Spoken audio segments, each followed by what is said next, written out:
Otumfuo has no power to Enstool or Destool any Omanhene.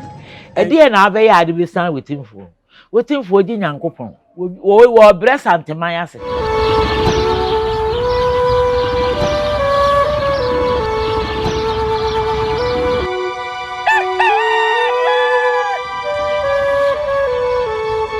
Arafo ya mama kwaba edem be Nyansapo kasamfoni so Nyansapo jesoma me se yesane badwemba ekwan so kwasem so hwese de yesi afa ye ho na yesi nkonwa se de yeti apatase ara se ne ye baba bedi mpanyinsem na yetie mpanyinsem e de free ya brewa ho na afini hu se ne niamesi ko bomode na subscribe na share na like ya fo adwen kire nso fa to ase sa afama me sharing no de ehia me pa ye ne sa se de bia wo ye no na efama me ho me da se medical abo abrewadin de na wonim se ene okofo poma ya no oba chechekunu no oba panyini me frere abrewa prekope Nyansapo de yefre na sante nwoma na kache ene yadura ene ne bebo nkomo nti yenko na yenkoma yabrewa akwaba yemisa nse de nimpom sitie na afi no yento aso emfemfiri ho no abrewa Be me na ho te sei Onyankopɔ tumi ne mo mpaebo na nanom mpaebo me da so te ase se so kra de me komani mu ye wusumi ya ye wura mu ne da etoso aduonu miensa ena memfi aduoso mienu so pepepepe no wan kasa na wonen na owo mienso no the same boso me kro na mu wudi de etoso aduonu miensa na ade chen ya aduonu nan no won so ne de wura ne ye de ntuma be bɔ ano no so anya aduoso enti munyina che ni mfie mienu munyina mo bo fie aduoso mienu kwasibiri ni si 23 November eno ano no Nyankopon nkoso ano onye okese oma mo nkwatenten ahoden wu mu ahoden hia tem betimi atena se na bra mo abre no no eso aba no so betimi ate so ebina modi edase ye mo akwa aba de be Nyansapo so ya eburu arefo ya bere wa ho ye November 23rd na woda there's a happy birthday in advance yemfa ema ya bere wa na afi no tiefo ne mo amunim we nyam na me beka ne du won ma monhwese ne maye atia se na enya bere wa nka ne bi wa nka to snipa afi yenko ye besuade enne no efa ahinsie ho enchinwahyew mimpewe ni ade ebi guso a ekọ asantema na mepese ye de ani krutu awisie na ye kọ hwe ade kakra babrewa mepese mema wo hwe ade ba megidi sey em se wunya enhui wunya nso nte ti mpese wo de wani no aso ehwe ade kakra ba na afi no me ba bi bechirim na ye to aso na ye kọ ani enti yenko ne yenkohwe Otumfuo has no power to Enstool or Destool any Omanhene and should allow the Offinso, Hemaa and her Kingmakers to do their work as custom demands. Menshia yafa Offinso fa hodie atratra so. Abrewa asawoti wo hwe na unim nipa koro de Offinso Hemaa ena asade no ye friends ni krom ade na si wo Offinso ena ade na si na nipa wo kasa yi momu de no kwasem ni na nka me abusia panyi kra me penidin so ma ya me nyanyaye wo ye opanyini bi a ose me kasa ose efisa me nye asire mabusia me mfirim na Offinso so kra obi anyini na wono na se enti me mfiri Offinso abusia enti me ntimi wakasa oya odehye ono ose oka adehye abusia no na semo oka ne tia wai nyina ne se Otumfuo ye ne aya Asantehene a ya gina tum nye enko ane ya gina tum o me ya mamra afia pema hankro de okru mienu 1992 constitution agini tum prekope ewiase nyina agini tum wa wonyini nto ye wa se oye Asantehene no oni tumi se osi Omanhene ana se otu Omanhene kakra wo kan anim hani na aha kakra no me pese uyi ha no ano na afi yesako ye already ya kan na so no na ye ba beto aso oso Otumfuo eni tumi se osi Manhene ene won se eni tumi se otu Manhene abo pusa Otumfuo eni tumi se osi Manhene ana se otu Manhene na cheso peso chesi Otumfuo Manhene wotumi che Otumfuo ana na ne wo kan die na chese won pa kire sa na won ye wo sa pa kire se e bia man hene ni otumfo tumi nyina yepe say the whole kind there or me yan say o man hini wotumi enti nya ade a otumfuo etimi tu no ana say we si na name na say ni pe yo kan asem yi so wagi tum so say wotumfuo de o kan so wotumfuo de na wotumfuo no kan edi be na so wo say otumfo Asantehene wotumfuo Asantehene na wo man hene no ye hene ya na wo mu ye efa hene man hene say Offinso nti emfa Finso wo ye Finso man hene Offinso man hene Finso ye hene ya Asante ana say ye hene Offinso sha Asantim Offinso sha Asantim ya kire say wo Finso no ehwo ye wotimfo wodi ho hene wodi ho so wodi ho so na woni wo sempanimfo say wo se tentena anya oyonko no o papa o eja onye ni patentini bi asa nyame ayo wadon wa ye gramo kwabrani wugina ho a wo se wo he wase sanya oyonko no wonye wuti pe kora yesi panyini nimbi eni bibia wo wa abachen ya ne yesi abachen panimu a wawo ba wo che wo wodi bibia kora no wawo ba wo che wo ne nananum se ade woni nsade a na wukuro mu hina aboboa no eho na akogye wanan yese kurokoto yenka se kurokosim kogya wanan wukuro mu hina aboboa no wawo kan wosi wotimfo Asantehene Asante nyina hene no a wono na wodi so timi wotimi di tumi ka kiro say aha wotini ekura no meyi wo firi ho me example kakra bi an say yetetetetere yasum yaka me yenya hu na emu akire kura nso no me de ho adesrede e beba kakra no mapebo hu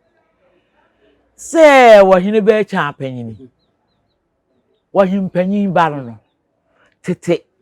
ahimba nyina ma ni nyina wono ne panyin wono na ye panyin ena mema ni nyina no so achempem hene na ye panyin enti ye cha panyini ene achempem hene ne gya a yi chidomfie no wo mu ne esie na aso wo mu ne esie na aso nani ababa obayi obetena so yenim ne yasie mente hwe na me de me agya me ne wa manso da danti me na me fama dwene nkoko na so ba bi ye ka koro no ye de ne ada etwime ebiame ni semi na nanu ajapade ye pa ne nkrofo etetetete yensa no ayesese no afa de ayayi wotimfo abufu amna koto atwene baabi no se wotimfo se saa echa panyini no wo ma benhia akyeremade ye chidomfie a echa panyini no wonu achempem hene ne da no eno soso no sabempanyin ne da no eno soso no wonko ho ese we nyina ye yese a wo tete na afi woyi ye kura koto atwene abrenya ase ya afede hene ewom so wo ye wo hene ba de ne so wo ye ka akiri kura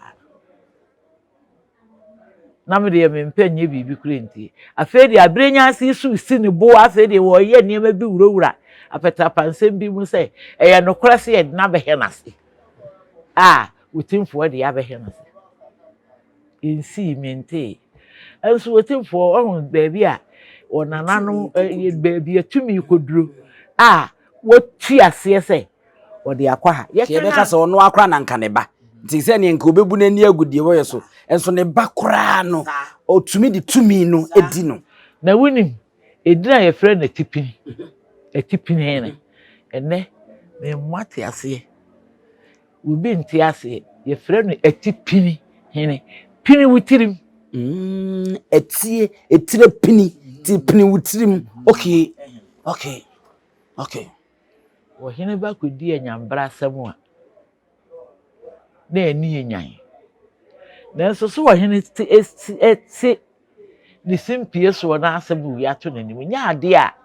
wetimi bu nani gu so na so na ye wono ankasa de bakan sa enso ode mra ne be wo ode mra no beye nti nananum nyina de odefo piri witirim ene tipim hini enti da no ada weni koto ya pe da nwumra ene wo eba wo bo akonwa etipini wow ema wow ebra na ne bire ye no pini di tirimu ehene yes ye me pini mitim enti me pini mitim ne hene ni okay nwumre na no wo bo sa akonwa no ede ma akoda nga ya wo no ese de wo kan nyina no wo che se bi opemso tumi no enyenyi yi mu se me banie me nana nie me maame nie me wo faase emra ne nya di nko a wo se tumi no ode ye adwuma ode ye adwuma wono no yeso ode wotimfo okuta tumi no ode ye adwuma nti ba bia tumi no beto bia no eho adwuma no wo ye tis wagye atum se wo ka asante esom sikadwa kofidia asante ho na wo de tiri hye sikadwa kofi mu na wo som sikadwa kofi na wo timfo a wabetena so bia da no a sa abre no wo na odware sikadwa kofi no wo he na se wo tumi se de wo pese wo de ye wo bia sebe oye botofo ana se abemu atese me kura no a na me se tumfo ne da no so no na Asantehene ti da no sunti okay edini Asantehene no wo timfo Asantehene na da no so no na de wo tie emfa ho se ni bebre anyini che no wo so be koden enkokora aposo ni eposo de nim ye anyini che no enso de ba bi atumi na koduro no ehu adwuma no no wo ye enye de obi afefe de obi wani beje ne hu so wani nyini hu o de ni tumi na wo ye na woni pa no a wo ka se Offinso ya na se wotimfo eni tumi se wotu manhene ana se wosi manhene no manhene ni kuta wotimfo ikuta ne nsam te se sebi watena aduane ho na de wo tie die na ehye ne nsam no ende wobi wonya ehye ne nsam wobi enka ho santimen nyina ehye ne nsam santimen nyina se si awutimfo atiwi santiman ekuta no woje muto a ba bi obegya ya to obi entime mfa de ebi da no obefa no obi entime nye ne nsam wono ni wotimfo Asantehene a wote abenwa so nesa abrewa we wonya abrante papa yi aka buro kasa ho papa yi kasa waka mi hunu ba bi okofa firi yo obekae be me wonya akola wo nanim enya abrante wo abi na bekae wo nanim pa nya adwunu nyina won tim to wonya akola wonya akola ya bo ya yehwe nyini mu koro be che wotimfo abanyini mu na so otimi pa wa wo santini ba kaniba kame de Offinso pa adwam na kenta akonwa na wo wotimi gina ho no se Asantehene kire se Offinso ye manhene nti no Asantehene enni ni sutimi na hwan na de manhene ne ma Offinso asase eso a ye ka manhene omo nsase eso nyina no opemso ene da ma no ekon a Offinso hene ebekon koden de bo Asante na obi se anse de opon de oso pa asase ene wo kire no mepamu ani nko ya Masle mu ani nko de akete na ekun ya ye koyi wudi mu akotene pa na ye che ne ma na asa de wako hu wo wira ho ana osidedi na de na de nkrofo fom ne ma efa na de wo mfa bie wo ba ko jama no ho akọ ne ma ye de aba no bechem ho ne ye chem eho na ni wo mu che no na odi e wayi wani kura adai ede ne how wasimi de wo nu de mempe wasu na apede wasu me pemu ani nko emu ani nko ne de wasi asase no sase keke asase nti no aye bosan ene otigina no to ne nsafa ne de bunkum so ni chiri kumase to ne nsafa de bunkum so se fia ko pim na odia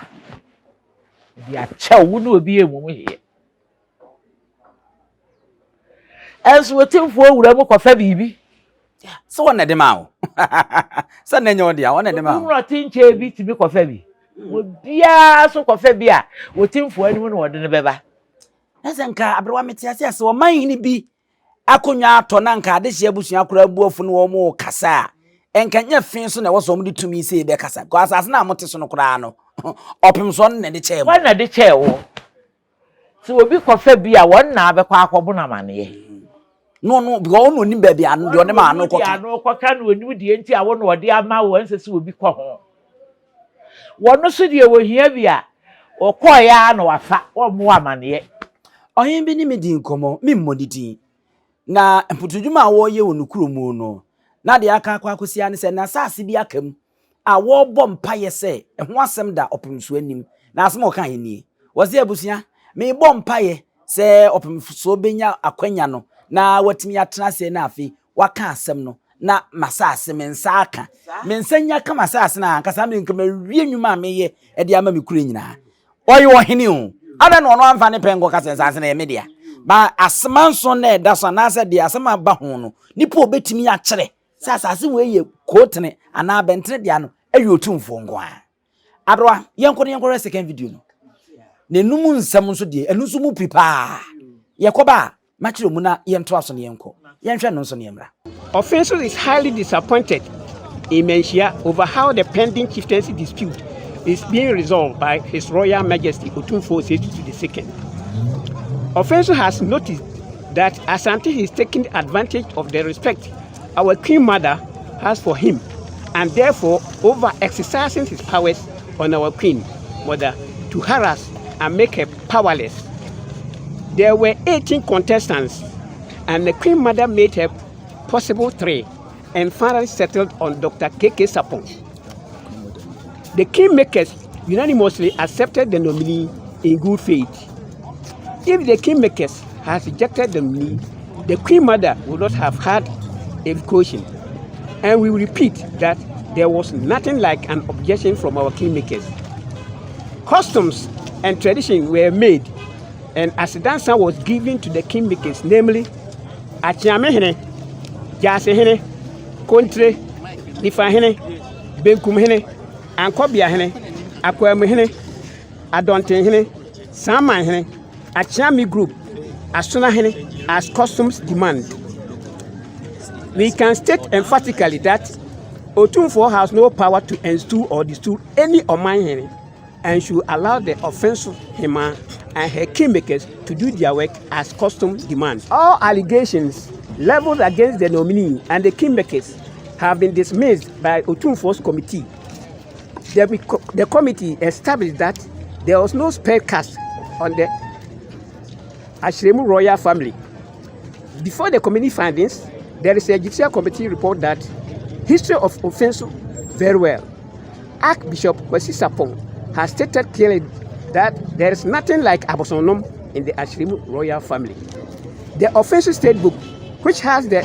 Otumfuo is using the fabricated lies of Abosonom to block Dr. K.K. Sapong, who has been chosen in line with Asante tradition. Rumors going around that Otumfuo is bringing someone from Namon, who is also from the same Ashrem he claimed has been cursed. If he has any better reason, you should give it to the Hemaa and the Kingmakers to drop him. Why is Otumfuo still insisting on not to allowing Offinso Hemaa to go ahead to perform customs and traditions for K.K. Sapong to ascend the throne? We know that nobody apart from Dr. K.K. Sapong, who has been chosen by Offinso Hemaa and all the Kingmakers of Offinso Traditional Council.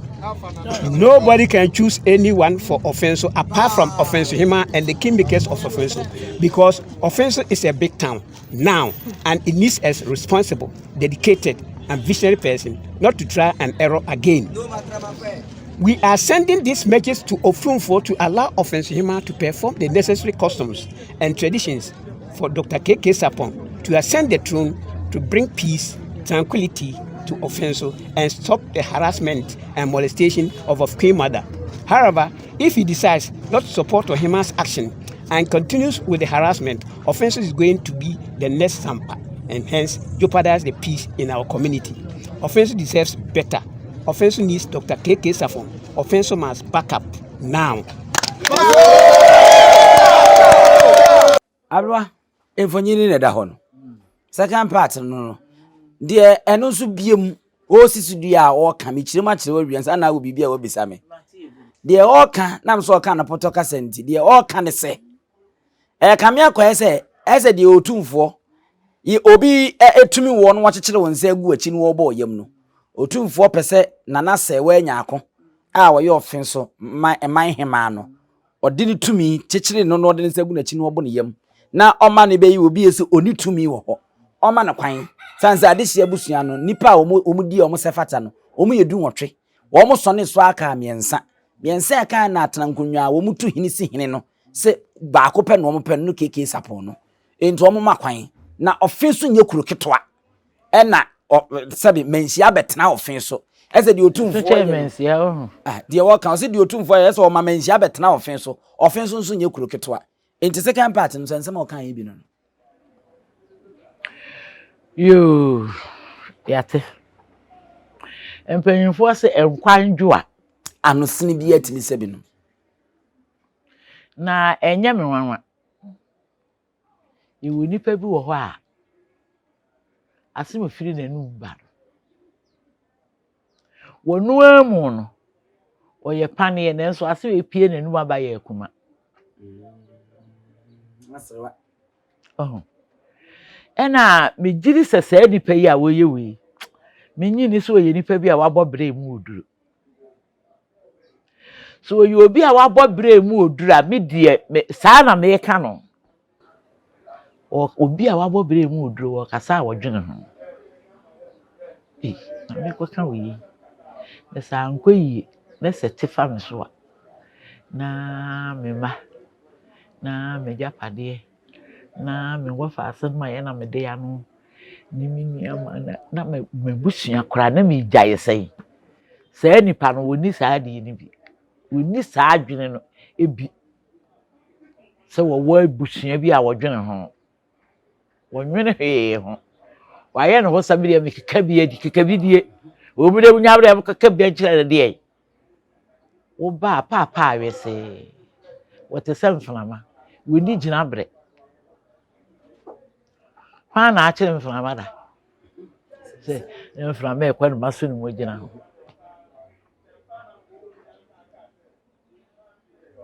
se mflama wodi hu paade a wonya ehuhuro na botirenti wo pa wo kwabrane ho ntoma na saa nipa yi a wo ka saa asemi se wetimfo pese wo chechire na na se wo anya akonsa gu nachi ebo ne yam na wo fo Offinso de ye de wo pene ade wo Offinso no ade na se wo anya akono kra no a wote wo no wo ye hwan dia wo tompimpa wo twunu wetimfo santimayim ya santifo yi de wo kukuri sai no wakoduru wetimfo wa kasakura santimayimu a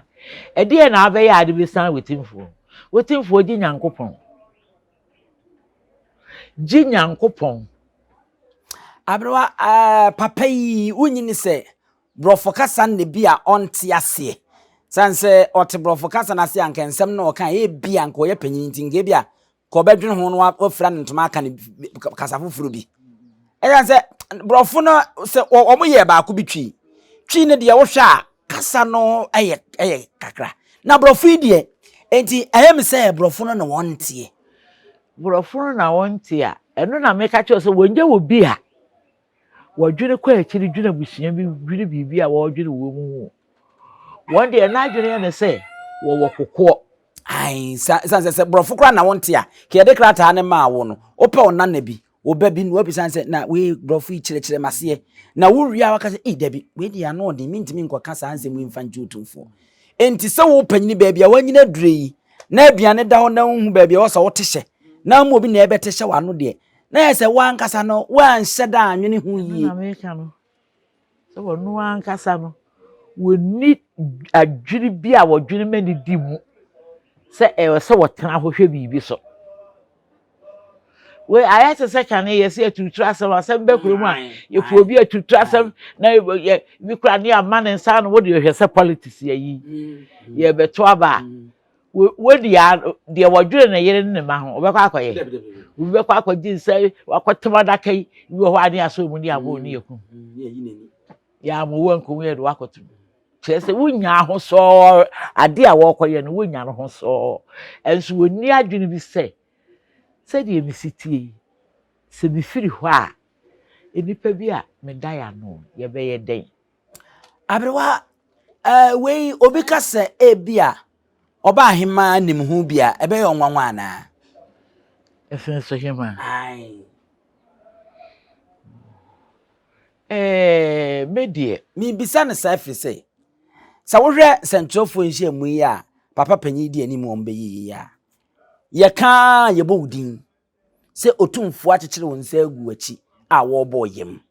wo no akotena se wo na aye oba Hemaa omma kwan na fa otumi ye adwuma Offinso nye kuru ketoa ye bo a ye bowudin enti se ne so Offinso dwamena kenta akonwa no yafia kenta akonwa no eni hɔ a wo na aye obi a wo hwɛ akyiri wonso na wo se wo pese wo di keke sapon ni di ade ti senne se waba ne njinyuahye waba wonem yi papa yi ene memu aka akoye nsentwofo nhye mu akakasa yawo bi e de akere opem so na se uhunnimu a ekọ na awotwe mienu kanka me hwɛ se nke bia nka wo se nko no no mum ba abontene na obeka se ensam na papa ne memu a ne beka ye no asanteman nsuo nie saponi medware mawo mensa samena nie minim ho twi enyame na mete wo mochie mensuma no minim no menini nkosi nkonwa na menka se obi anso ene ne nkotena se eti wopem so wadawroma se bibi ko na nkoyi a enyame oba Hemaa safa cheme aha mintimi nya kas eburo kasa sentia na Offinso ni wo na me koi enti samre up to now minya ntehwe mfiri wo ba Hemaa no minya ntehwe mfiri etanana matankonwa wo Offinso ayesa wo mfo aso asem ni adanse etwa ho bi didi adanse asem ni adanse etwa ho bi ada wo mu na asoma no wo mu na awesa ahe na no se won kwa kana ahe sai ase yenim ho hwe na nso yenim ho hwe eye wo mu a obi ntira entwa because I sense ntwadwuma ya abrewa yeyi ebia ye frɛ obi na ye ni nipa ne twetwe nkomo wo radio no so na oka asem bi a ebetum di amane aba de ye ka chen se twesan se nipa no kasa won twensan a radio no so na ne aka na obi a wotie bi ahu ene ye de ye Nyansapo kasa mfonye de saa kasa yenim hu bi ono na ye ka na asem saa ye hu afim na so wo hwe ma nipa no kasa ansem no wantimi anyu wamfim wantimi amana antwe ansan dia na se radio station no mofo aso enti saa asem ba enche ye no moyerepa so hu se wonum ko menhia enam de no host program no ma kwan e ma owura ne nsem o kan no ama na antwe ansan enti no wo ka ho bi nanso wo twesan o ma ne twesan na wa antwe ansan na mu yi hu firima ka menhia amfre wo enti saa na mi hu no se esa nanan matankonwa ye nana se wa nya ako wo mu nim asem hu bi wonnim panyimfo wo eye wo mu na aka nya obi no ne kan de wo kasa no nyo ne kan wo mu na aka sa na no menhia wa ama wo so ho mfawo eja mu so anso esi yesami yade opem so kra kan nansen wo menhia se mo amode me yade yi mu ho ano no saa de na ehye mu so ya mo kan mu mu hwere yi ena me yade mu hwere yi pa enti wo ama ya hyeda foforo se bosumi ebesim de etoso nsia no nyame ya adom na bibia anto asanteman a e wo se mo saa eba na sentwofu nhye mu yi ene kasaburo ne kasaye ayi Sasa chirefo hie mu hwa ne ma kwai ma ne bai enye mo mpanimfo na ma kwai senya mo na ma kwai anko wo mu hwi aye kwara mo kwa akoye bibi abia hu se wo bo yere kwara wo ko tiem wo be hwa kwara na the police for akọ ai wo Offinso hu o te so ye so o mo beye ya wo ye police panyin pa wo ho a wo kwara so o men se bibi tia wo timfo na wo kwara wo gira ba bia asere se wayi police mpanimfo mmoa na ade ye ba de tia wo timfo na ye nso anoma wa akra de bibi fraba e de bibi fraba na so ti bi transe na agege dem esere wo se ano hyehyehye a eyewa abro ma mmiso asem yi sebie kronto yenim se asem ye da ho yi ene me wo ho ne nyankoto odwa eyie enti opem so nipa Offinso fo mo se mo pese mo didi no asem wo ho enti wanye ntumu so se ye besi hini nte se de ekoso wo Offinso yi na bia ye hini ompene so yi ko manfo nti ko muntimi emfa kasade bi ebia se nko ye kire ya o mo ye ekoye nsemhuni na nka wo mo de pachewo mo de ye kasade ne akorokoro ne adefedefe ye pachewo we de ono ane epe no ono obetimi aboa ye kuro no enwunyini se nka bia nka opem so obetena so pem ke bi kura wo bedwene se enipa no penimfo se ye de enwa toto bota enipa no nka wonsem fata kure so ni yie ne ye fe se de be ye kuro no be koso enti se kuro me nyina se wodo wo pe no no bitimi aboa ye dia ne mehwe na me no Hemaa ya adwene ba so penyin si ano brebre ma ba to ayemi yawo mi mfrifin so ana mi mfri keke sapo abusua no but akoye ma penyin si ye fa ani haha ne nkwa Africans mo fi wo bi kutade me ti we mi kutade se me de be ma na wa mama amfa abuto ye mu amfa ama na wo ye bibi se wo be ye kukukuku se wo be ye bibi amesoro wa eni wo be wi mi wo be wi mi ni padua na me ma wi ase bi me mfa ma wo nde mfa ma wo chena se me ne kuta me enti se mo ka se mo de ahunuhuna eni kukukuku ye ne kasa twitwie kasa tia wo po ye kasa tia ne twitwie ena ma wo tim ko timfo so na wo de wo soro mu ana ai eni amo ho kasa se wo soro mu ana wo timfo te wo no ye fre ne kukurantim na ya na ade bi wo ho so a ye si bibi di adwo bibi sokoto adwo achi ya na etoda na saa ma hene ni di saa ma no menyi ni so wate ase menyi ni se wate ase me dia wanyana adwuma wo kwambia da so se na ibe de saa man na asem yakoto na ai ni di na da ho no a saa ma no enya asem ketwa wonno bata akonwa ne bata esikadwa ho komfo anochi ye niema ni nyina wie mo me pani bubu ye mo wire yi ye tiri ye hwi ye no moto bo ni dufa o yi sama na ntwitiri ho no odi bo ni tiri ho pa se de ma ye me man ye ne sa santeman no odi hye ne nsa ntia de duane bia no yi ni tiri ho na nanu ko hia adwendwene hunu de ewo se ba de aba ne de maaye de wate ne de wontiye na wosi ye yifiri ho na wo man no ye ne saa enti ne wo enti saa ne ye wo man no enti nanka wo pesenka nkrofo yi nsem ye omokeka yi nsem huni nka oba bia na wonno ne wo se wo ye etoto asem no wo ho aso ototo no sa akrokro bi ene wo se wo de ko hene ho se bibi ene wo se kam wo hene so huna ni nyina won na yes wo ye yes abrewa mete wase ya wo ye di ahemfo no ho ya wo se sa buro kase wo yaba enso besi na obi ankasa aye nanka na eto so biom ne ba antoma hene na de wono nso na asem so no otimfo sa hene anti we ye kon te se kon wo sa otumfo so kon sa na tie said you be care bron somewhere or your pa or dear Nimuno. Nanka won't say we don't so buy no. Or besa ye be action. Okay, I think I made to us. Na Santiago de Tenabro. Okay. Okay. Say him free ye will be a neduma. Asante be kwa de Tenabre titino. Said the netete na Asante emu drono. Onye ni say e bia ye di nananom anim ka ye bia won mu guso a won mo da be ne china ah kane na nananom so de ne ye nsore ne saawo ene ye ntutuyo wo so de yado agyandamru wo si we na me ye wo ye sahene me say bi say obi wonyi nso say abrantie na say papa yi oye papa onya abrante ne nsem yi a wone mrante be kan nananom afansa sabie kwa se obi a on hyeda nye ayibia ntin wo mo nso so asem nyina de kasa wonye ayi nti enso so wo bre santeman ase ko kasa no kan enyi wetimfu santeman ene wa bre na se ade na wo ye no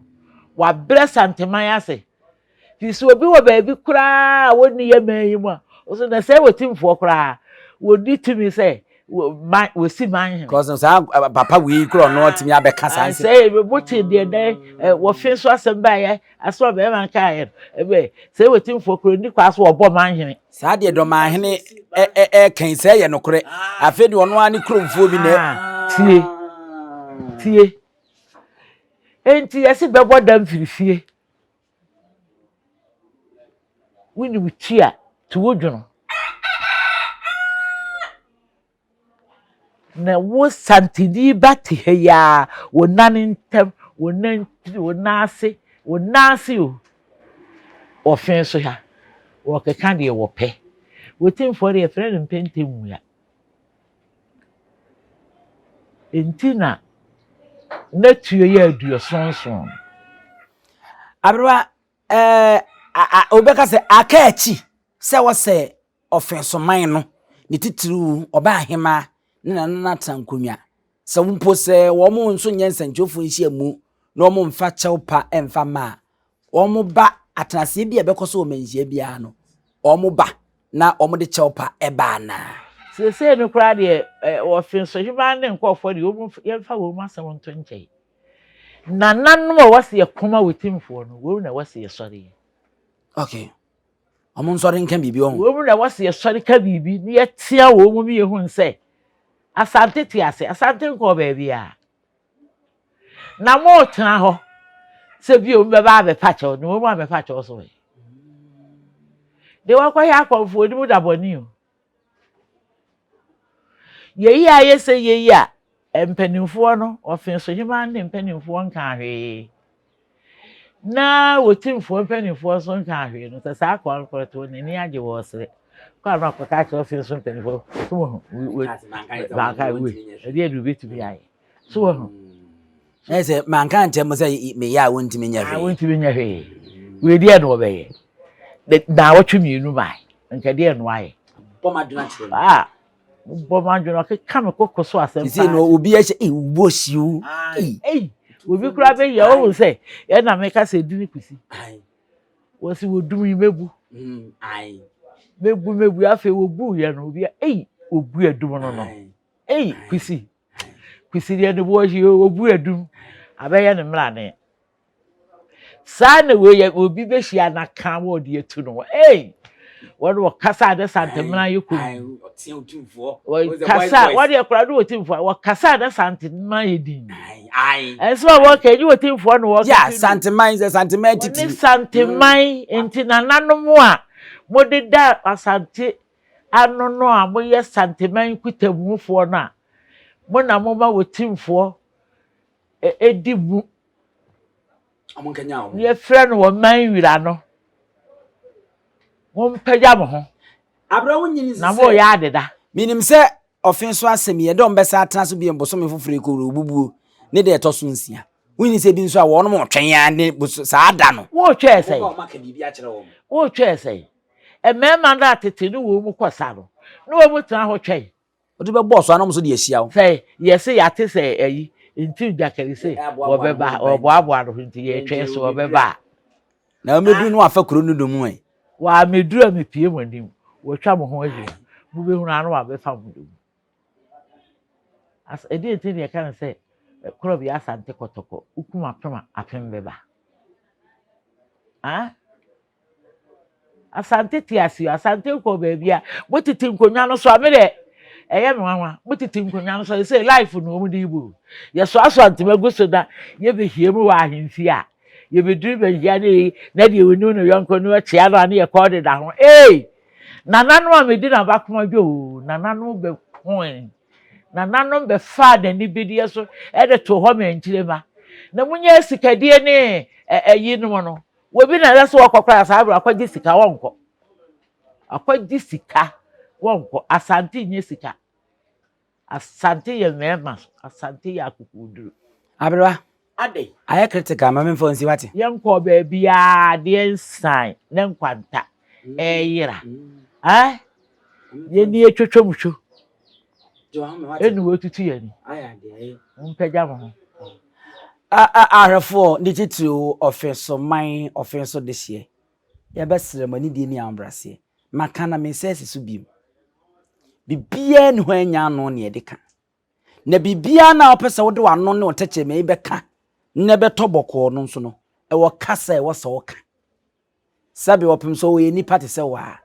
Opimso mpe adefo emfa man na man hene duo usia nwotwe no. Ene ekura afofra beka eze ye kan kwa ano no. Ompe adefo bi amfa man hene da. Sanse oman ni bia nim gu ase a etese otumfo nanim agu ase. Ya tete ena keke sapon waye gates ena oyese ena oyese di otumfo epelo no obi oba obetimi abo okuru no nti se asempa ba ho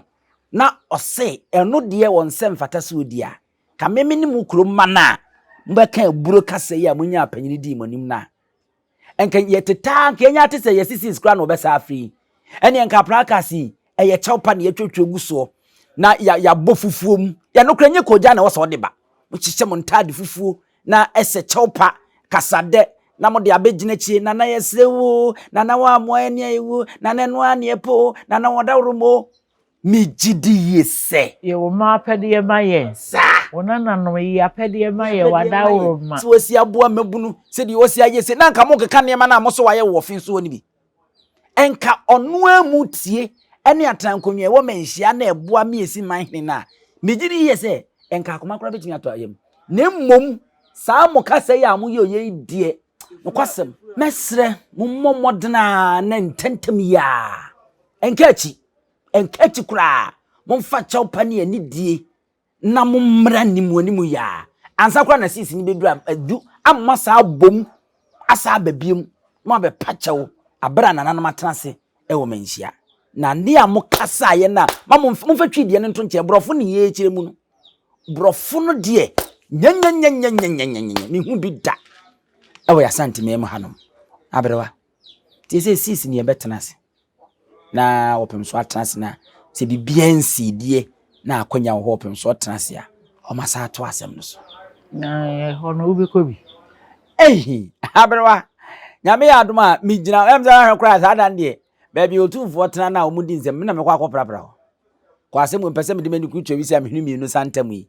edi kosem na mekohu bi na mehwe bi na mtie bi na Offinso Hemaa ede to so nsia ye ken obeba de twatwa ya tena se de no se ne nan ne ya wo yare nti wantimi ama ntimi nim se bi enu ona ne nan na to ne de a obeba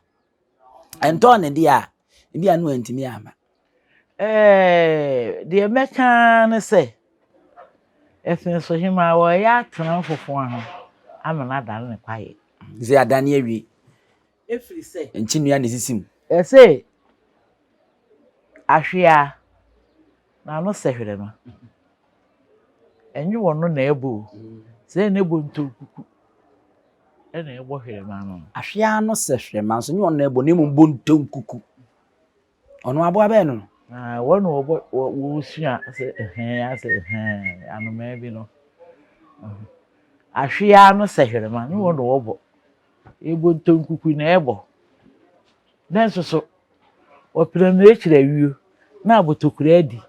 abeto ne wo ya tena ofofo ho amana da no kwaye me de afutu a metu no an no so wo yi wo ba aheme no wo wa abadaye na wonu anim ne ye ene ne enye kasa ensese nkwara kasa e kire panyin na se ba akwara no nkusum na so aboa beka no o ka no ayeyi na duru nti wontutu mirika e motrede wo ma no kutudwa ni enye mere abra we wo kodwane ato ahwan ohene be na nka wo se kodwane ato ano na me pokura de we ya mrante yi se ye de se ye me pa de a kam de akokoduro be fagem ka metu mirika de sese me ama ko bu mi wiranim kotodwa de me ho ato fom se propra asem yan fans ma ba tanti we de nka mfa nko ohene bia ho David wo bia mi ande kuro nsum da nka sis no nka obowura mu anu odimirika famara ebom eni ne na ne se ekima ko hene chikro mo mfa ne ntena hwibalo ntwini mfa mra because of the same bitimi sore de yemi ranke biri miwira madawro ma yade am yade nti na ante minka o mesua bre sua na mi su e de ben semde nkwada yiye ye didi gu bi bodu semu ye burodi shemi ade onye nipa wow ade onye nipa anafe so man Hemaa aha na edisi aha ese sebe asopa ntede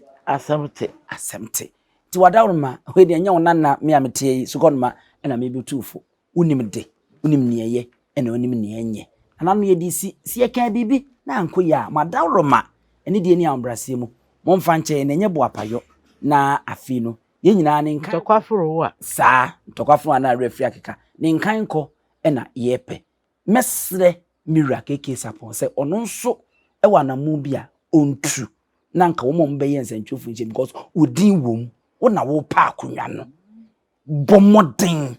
bomodin pa fancy de keke wo bi o enam kotoko adwuma na abe no enso wa hwe ya nkrofo bi betimi ama won se asifo megidi senka echi na emum se wantutu na moyi na se ya na ekode a ebe di nti bomodin eduonu me kire bibi wa ha keke sapo wodima wonsia no firi se bibi ba se ya wotamfo kura pese wo ya na yeyi ufi nanka ebi kura na nsentwofo nche mu nimu bi o obi o mpese obenya na aseda akoto machi monko keka na wo ho aye hipi sa enti wo so jagum kan wa wo so ka kire wo mu se wo bia kwaye bibia men suma mo wo bia nya hwe mame de otimfo de mbeto wo mfa mento obi bisi wo bi ta wo pa atawfo bi pa na aye ye ho ake ho abomse yakase ye mi mfa mame ye beye de tai una ka se do no mu de